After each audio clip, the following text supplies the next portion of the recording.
ಸುಮಾ ಮತ್ತು ಭಾವ. ಮಲೆನಾಡಿನ ಒಂದು ಸುಂದರ ಹಳ್ಳಿಯಲ್ಲಿ ಸುಮಾ ತನ್ನ ಗಂಡನ ಮನೆಯಲ್ಲಿದ್ದಳು. ಮನೆ ದೊಡ್ಡದು, ಹಳೆಯ ಕಾಲದ ಅಂಗಳ, ಮರದ ಮೆಟ್ಟಿಲುಗಳು. ರಾತ್ರಿ ಬಂದರೆ ಗಾಳಿಯ ಶಬ್ದವೇ ಭಯ ಹುಟ್ಟಿಸುವಂತಿತ್ತು. ಸುಮಾಳ ಗಂಡ ವಿದೇಶದಲ್ಲಿ ಕೆಲಸ ಮಾಡ್ತಿದ್ದ. ತಿಂಗಳಿಗೆ ಒಮ್ಮೆ ಮಾತ್ರ ಮನೆಗೆ ಬರುತ್ತಿದ್ದ. ಮನೆಯಲ್ಲಿದ್ದರೂ ಅತ್ತೆ ಮತ್ತು ಗಂಡನ ತಮ್ಮ ರಾಹುಲ್ ಅನ್ನು ಎಲ್ಲರೂ ಭಾವ ಎಂದು ಕರೆಯುತ್ತಿದ್ರು. ರಾಹುಲ್ ತುಂಬ ಚತುರ, ಮಾತಿನಲ್ಲಿ ಹಾಸ್ಯ, ಕಣ್ಣಲ್ಲಿ ಕುತಂತ್ರ. ಮನೆಯೊಳಗೆ ಬಂದಾಗಲೆಲ್ಲ ಸುಮಾಳಿಗೆ ವಿಚಿತ್ರ ಅಸಹಜ ಭಾವನೆ ಆಗ್ತಿತ್ತು. ಒಂದು ರಾತ್ರಿ ಮಳೆ ಭಾರಿಯಾಗಿ ಸುರಿಯುತ್ತಿತ್ತು. ವಿದ್ಯುತ್ ಹೋಗಿತ್ತು.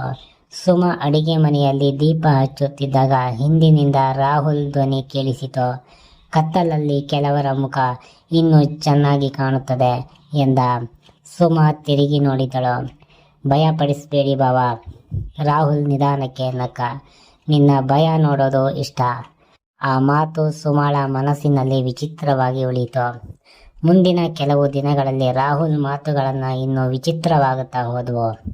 ಒಮ್ಮೆ ಬೆಳಗ್ಗೆ ಸುಮಾ ಕೂದಲು ಒರೆಸಿಕೊಳ್ಳುತ್ತಿದ್ದಾಗ ರಾಹುಲ್ ನೋಡುತ್ತಾ ಹೇಳಿದ, ಕೆಲವು ವಿಷಯಗಳು ಒದ್ದೆಯಾಗಿದ್ದಾಗ ಇನ್ನೂ ಸುಂದರವಾಗಿ ಕಾಣುತ್ತವೆ. ಸುಮಾ ಅವನ ಕಡೆ ಕೋಪದಿಂದ ನೋಡಿದ್ಲು. ನೀವು ಯಾವಾಗಲೂ ಡಬಲ್ ಮೀನಿಂಗ್ ಮಾತಾಡ್ತೀರಾ? ರಾಹುಲ್ ನಕ್ಕ. ಅರ್ಥ ಯಾವುದು ಅನ್ನೋದು ಕೇಳುವವರ ಮನಸ್ಸಿನ ಮೇಲೆ. ಆ ದಿನದಿಂದ ಸುಮಾ ಅವರನ್ನು ದೂರ ಇರಿಸಿಕೊಳ್ಳಲು ಪ್ರಯತ್ನಿಸಿದಳು. ಆದರೆ ಮನೆಯೊಳಗೆ ಯಾವಾಗಲೂ ಅವನ ಸಾನ್ನಿಧ್ಯ ಇರ್ತಿತ್ತು. ಒಂದು ಸಂಜೆ ಅತ್ತೆ ದೇವಸ್ಥಾನಕ್ಕೆ ಹೋಗಿದ್ದಳು. ಮನೆ ಖಾಲಿ. ಮೇಲ್ಮಹಡಿಯ ಒಂದು ಕೊಠಡಿ ಯಾವಾಗಲೂ ಲಾಕ್ ಆಗಿರ್ತಿತ್ತು. ಆ ದಿನ ಬಾಗಿಲು ಸ್ವಲ್ಪ ತೆರೆದಿತ್ತು. ಕುತೂಹಲದಿಂದ ಸುಮಾ ಒಳಗೆ ಹೋದಳು. ಅಲ್ಲಿ ಹಳೆಯ ಫೋಟೋಗಳು, ಪತ್ರಗಳು ಮತ್ತು ಒಂದು ಕೆಂಪು ಬಣ್ಣದ ಡೈರಿ ಇತ್ತು. ಡೈರಿಯ ಮೊದಲ ಪುಟದಲ್ಲಿ ಬರೆಯಲಾಗಿತ್ತು, ಈ ಮನೆಯಲ್ಲಿರುವ ಪ್ರತಿಯೊಬ್ಬರೂ ಒಂದು ಮುಖ ಹೊರಗೆ ತೋರಿಸುತ್ತಾರೆ, ಇನ್ನೊಂದು ಮುಖ ಬಾಗಿಲು ಮುಚ್ಚಿದ ಮೇಲೆ ಹೊರಬರುತ್ತದೆ. ಸುಮಾ ಮುಂದಿನ ಪುಟ ತೆರೆಯುತ್ತಿದ್ದಂತೆ ತನ್ನದೇ ಫೋಟೋ ಕಂಡಳು. ಅವಳು ಬೆಚ್ಚಿ ಬಿದ್ದಳು. ಅಷ್ಟರಲ್ಲಿ ಹಿಂದಿನಿಂದ ಬಾಗಿಲು ಮುಚ್ಚಿದ ಶಬ್ದ ಕೇಳಿತು. ಅಲ್ಲಿಗೆ ರಾಹುಲ್ ಬಂದ. ಅನುಮತಿ ಇಲ್ಲದೆ ರಹಸ್ಯ ನೋಡೋದು ಒಳ್ಳೆಯದಲ್ಲ ಎಂದ. ಸುಮಾ ಕೋಪದಿಂದ ಕೇಳಿದ್ಲು, ನನ್ನ ಫೋಟೋ ಇಲ್ಲಿ ಯಾಕಿದೆ? ರಾಹುಲ್ ನಿಧಾನವಾಗಿ ಹತ್ತಿರ ಬಂದ. ನಿನ್ನ ಬಗ್ಗೆ ಎಲ್ಲರಿಗೂ ಗೊತ್ತಿರುವುದಕ್ಕಿಂತ ನನಗೆ ಹೆಚ್ಚು ಗೊತ್ತು. ಅರ್ಥವೇನು? ಒಬ್ಬ ವ್ಯಕ್ತಿ ಏನು ಮರೆ ಮಾಡ್ತಾನೆ ಅನ್ನೋದು ಅವನ ಕಣ್ಣಲ್ಲಿ ಕಾಣುತ್ತೆ. ಸುಮಾಳ ಹೃದಯ ಜೋರಾಗಿ ತಡಕಾಡ್ತಿತ್ತು. ಅವನು ಇನ್ನೂ ಹತ್ತಿರ ಬಂದು ನಿಧಾನವಾಗಿ ಹೇಳಿದ, ನೀನು ಈ ಮನೆಯಲ್ಲಿ ಸಂತೋಷವಾಗಿಲ್ಲ. ಈ ಮಾತು ಕೇಳಿ ಸುಮಾ ಮೌನವಾಗಿಬಿಟ್ಲು. ಏಕೆಂದರೆ ಇದು ಸತ್ಯ ಕೂಡ ಆಗಿತ್ತು. ಆ ರಾತ್ರಿ ಸುಮಾಳ ಫೋನ್ಗೆ ಅನಾಮಧೇಯ ಮೆಸೇಜ್ ಕೂಡ ಬಂತು. ಇವತ್ತು ಮಧ್ಯರಾತ್ರಿ ಅಂಗಳಕ್ಕೆ ಬಾ, ಸತ್ಯ ಗೊತ್ತಾಗುತ್ತದೆ. ಸುಮಾ ಹೋಗಬೇಕೋ ಬೇಡವೋ ಎಂದು ಯೋಚಿಸಿದ್ಲು. ಆದರೆ ಕುತೂಹಲ ಗೆದ್ದಿತು. ಮಧ್ಯರಾತ್ರಿ ಅವಳು ಅಂಗಳಕ್ಕೆ ಬಂದಳು. ಮಳೆ ನಿಂತಿತು. ಚಂದ್ರನ ಬೆಳಕು ಅಂಗಳದ ಮೇಲೆ ಬೀಳುತ್ತಿತ್ತು. ರಾಹುಲ್ ಅಲ್ಲೇ ನಿಂತಿದ್ದ. ನಿನ್ನ ಗಂಡ ಬಗ್ಗೆ ನಿನಗೆ ಎಲ್ಲ ಗೊತ್ತಿಲ್ಲ ಎಂದನು. ಏನು ಹೇಳ್ತೀರಾ? ರಾಹುಲ್ ಅವಳಿಗೆ ಒಂದು ಫೋಟೋ ಕೊಟ್ಟ. ಅದರೊಳಗೆ ಅವಳ ಗಂಡ ಮತ್ತೊಬ್ಬ ಮಹಿಳೆಯ ಜೊತೆ ಇದ್ದ. ಸುಮಾಳ ಕೈ ಕೂಡ ನಡಗಿತು.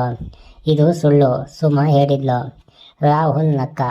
ಸತ್ಯ ಯಾವಾಗಲೂ ಮೊದಲಿಗೆ ಸುಳ್ಳಿನಂತೆ ಕಾಣುತ್ತೆ. ಈ ರಾತ್ರಿ ಸುಮಾಳಿಗೆ ನಿದ್ರೆ ಬರಲಿಲ್ಲ. ಅವಳ ಮನಸ್ಸಿನಲ್ಲಿ ಗಂಡನ ಮೇಲಿನ ಅನುಮಾನ ಶುರುವಾಯಿತು. ಮರುದಿನ ರಾಹುಲ್ ಸಾಮಾನ್ಯವಾಗಿಯೇ ವರ್ತಿಸುತ್ತಿದ್ದ. ಆದರೆ ಅವನ ಕಣ್ಣುಗಳಲ್ಲಿ ಗೆಲುವಿನ ನಗು ಕಾಣುತ್ತಿತ್ತು.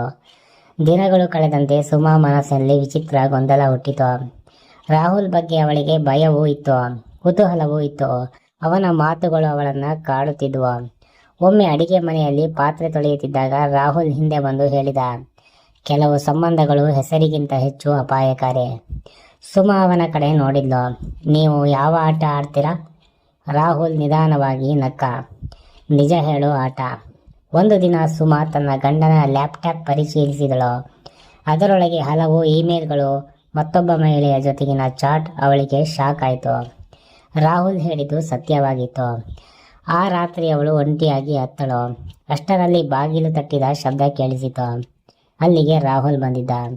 ನಾನು ಹೇಳಿದಾಗ ನಂಬಲಿಲ್ಲ. ಸುಮಾ ಕಣ್ಣೀರಿನಿಂದ ನೋಡಿದ್ಲು. ಎಲ್ಲರೂ ನನ್ನನ್ನು ಮೋಸ ಮಾಡಿದ್ದಾರೆ. ರಾಹುಲ್ ನಿಧಾನವಾಗಿ ಹೇಳಿದ, ನಾನು ಅಲ್ಲ. ಕೆಲ ದಿನಗಳಲ್ಲಿ ಸುಮಾಳಿಗೆ ಮತ್ತೊಂದು ವಿಚಿತ್ರ ಸಂಗತಿ ಗೊತ್ತಾಯಿತು. ಮನೆಯ ಹಳೆಯ ಕೆಲಸದಾಳು ಒಂದು ರಾತ್ರಿಯ ಸುಮಾಳಿಗೆ ಹೇಳಿದ್ಲು, ಅಮ್ಮ, ಈ ಮನೆಯಲ್ಲಿ ರಾತ್ರಿ ಕೇಳೋ ಶಬ್ದಗಳನ್ನು ನಂಬೇಡಿ. ಯಾಕೆ? ಈ ಮನೆಯಲ್ಲೊಂದು ಸಾವು ನಡೆದಿತ್ತು. ಸುಮ ಬೆಚ್ಚಿ ಬಿದ್ಲು. ಯಾರು? ಕೆಲಸದಾಳು ಅದಕ್ಕೆ ಉತ್ತರ ಕೊಡಲಿಲ್ಲ. ಆ ರಾತ್ರಿ ಸುಮ ಮತ್ತೆ ಮೇಲ್ಮಹಡಿಯ ಕೊಠಡಿಗೆ ಹೋದ್ಲು. ಅಲ್ಲಿ ಹಳೆಯ ಪತ್ರಿಕೆ ಕತ್ತರನೆ ಸಿಕ್ಕಿತು. ವ್ಯಾಪಾರಿ ಸಂಶಯಾಸ್ಪದ ಸಾವಿನ ಪ್ರಕರಣ ಎಂದು ಇತ್ತು. ಫೋಟೋ ನೋಡಿದ ಸುಮ ಬೆಚ್ಚಿ ಬಿದ್ದಳು. ಅದು ರಾಹುಲ್ ಮತ್ತು ಅವಳ ಗಂಡನ ತಂದೆಯಾಗಿದ್ರು. ಅಷ್ಟರಲ್ಲಿ ಹಿಂದಿನಿಂದ ರಾಹುಲ್ ಧ್ವನಿ ಕೂಡ ಕೇಳಿಸ್ತು. ಈ ಮನೆಯ ನಿಜವಾದ ಕತೆ ಈಗ ಶುರುವಾಗುತ್ತೆ. ರಾಹುಲ್ ನಿಧಾನವಾಗಿ ಹೇಳಲು ಶುರು ಮಾಡಿದ. ಅಪ್ಪ ಸಾಯಲಿಲ್ಲ, ಕೊಲೆ ಆಯಿತು. ಸುಮ ಗಾಬರಿ ಆದ್ಲು. ಯಾರು? ನಿನ್ನ ಗಂಡ. ಸುಮಳಿಗೆ ಕಾಲಡಿ ಜಾರಿದಂತಾಯಿತು. ಅದು ಸಾಧ್ಯವೇ ಇಲ್ಲ ಅಂದ್ಲು.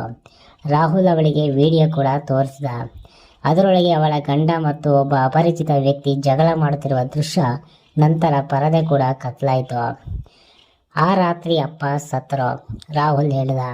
ಹಾಗಾದರೆ ನೀನು ಇಷ್ಟು ದಿನ ಏನು ಮಾಡ್ತಿದ್ದೆ? ಸುಮ ಕೇಳಿದ್ಲು. ರಾಹುಲ್ ನಿಧಾನವಾಗಿ ನಕ್ಕ. ಸಾಕ್ಷಿ ಸಂಗ್ರಹ ಎಂದ. ನನ್ನನ್ನೇಕೆ ಬಳಸ್ಕೊಂಡೆ ಅಂತ ಕೇಳಿದ್ಲು. ಯಾಕೆಂದರೆ ಅವನು ನಿನ್ನ ಮೇಲೆ ನಂಬಿಕೆ ಇಟ್ಟಿದ್ದ. ಸುಮಾಳಿಗೆ ಎಲ್ಲವೂ ಅರ್ಥವಾಗತೊಡಗಿತು. ರಾಹುಲ್ ಅವಳ ಮನಸ್ಸಿನೊಂದಿಗೆ ಆಟ ಆಡಿದ್ದ. ಕೆಲ ದಿನಗಳ ನಂತರ ಸುಮಾಳ ಗಂಡ ಮನೆಗೆ ಬಂದ. ರಾತ್ರಿ ದೊಡ್ಡ ಜಗಳ ಕೂಡ ನಡೆಯಿತು. ಸುಮ ಅವನ ಎದುರು ಎಲ್ಲ ಸಾಕ್ಷಿಗಳನ್ನು ಇಟ್ಟಳು. ಅವನು ಮೊದಲಿಗೆ ನಿರಾಕರಿಸಿದ. ನಂತರ ಕೋಪದಿಂದ ಕೂಗಿದ. ಹೌದು, ನಾನೇ ಮಾಡಿದ್ದೆ. ಆಸ್ತಿ ಎಲ್ಲ ನನ್ನದೇ ಆಗಬೇಕಾಗಿತ್ತು. ಅದಕ್ಕೆ ನಾನು ಹೀಗೆ ಮಾಡಿದೆ ಎಂದ. ಅಷ್ಟರಲ್ಲಿ ಬಾಗಿಲು ಕೂಡ ತೆರೆದಿತ್ತು. ಒಳಗೆ ಪೊಲೀಸರು ಕೂಡ ಬಂದರು. ರಾಹುಲ್ ಶಾಂತವಾಗಿ ನಿಂತಿದ್ದ. ಪೊಲೀಸರು ಅವಳ ಗಂಡನನ್ನು ಕರ್ಕೊಂಡು ಹೋಗ್ಬಿಟ್ರು. ಸುಮ ಮೌನವಾಗಿ ಕುಳಿತಿದ್ಲು.